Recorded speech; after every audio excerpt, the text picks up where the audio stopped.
Cosmonious High seems like the perfect game to start a PSVR2 experience with. So much so that I'd happily compare it to Astro's Playroom that comes installed on each brand new PS5.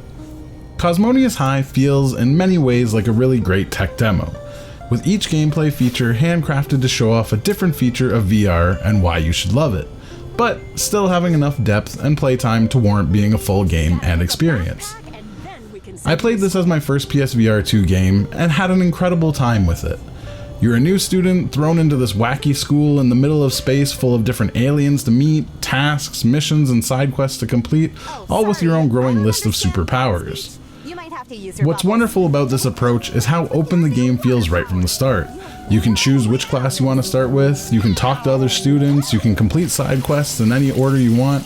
I started off by going into the chemistry lab and unlocking all the secret formulas before even stepping foot in another room, and it felt really great and fulfilling. That being said, I've never played Job Simulator or Vacation Simulator, and after playing Cosmonious High, I took a look at some reviews of the other games and noticed a lot of similarities in the puzzles, mini-games, and the ways you interact with the world. So, if you've played any of the previous titles, your mileage may vary on this one. The game itself is simple. You are earning credits by completing classes, helping students, and fixing the school that has been taken over by a rogue AI system. This generally involves different small mini-games in each of the 15 or so different rooms that you can explore, helping students with issues in their daily lives or collecting various different things as you explore. All the while, you unlock more superpowers that let you interact with the world in different ways. You can equip a different superpower to each hand, letting you mix and match and create interesting solutions to problems as you go. These powers range from shooting water, ice, or fire, to building fragile crystal trails that you can connect electrical wires with, even silly things like being able to make objects larger or smaller by bringing your hand closer or further away from them. These powers are used in each main area of the game to help complete different puzzles or challenges and are unlocked slowly, making for a great feeling of progression as you play through the game. As cool as these powers are, some of the most fun I had was finding inventive ways to complete tasks, probably earlier than I was supposed to, by using other objects in the world, because they all react the same way that you'd expect them to.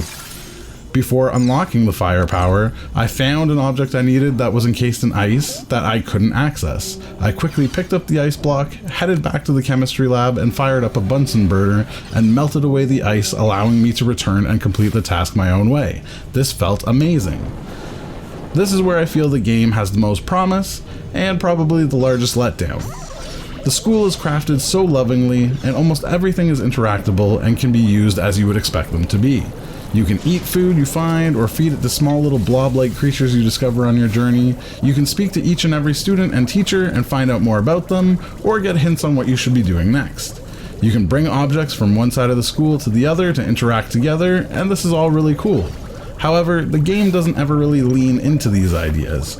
It's all there ready to be explored and played with if you want to, but the superpowers for the most part give an easy excuse or way around some of these other creative ways of solving puzzles.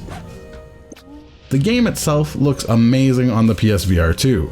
It's bright, colorful, and the world feels alive and lived in. I never got motion sickness or felt any real VR jankiness. The teleport controls were fast and easy to use, and unlike the original PSVR, with only the one cord, the freedom of movement to look around everywhere worked wonderfully. Only a couple of times did my hands ever not track the way that I wanted, and even making some long basketball-style shots worked rather well. Other interactions in the world felt natural, from pressing buttons to swiping images on tablets and turning knobs. Everything just clicked right away and was super intuitive to play. I did have some issues understanding some of the dialogue choices when interacting with other students. Everything is represented in emoji-style responses, and some of them could be a bit hard to tell whether I was giving a positive or negative response.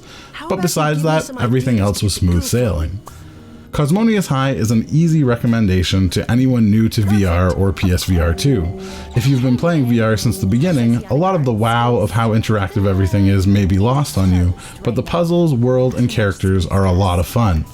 I can't speak to how similar this is to other OwlchemyLabs games, but being the first game from them, I really enjoyed the formula they bring to the VR genre, and can't wait to see what they cook up next.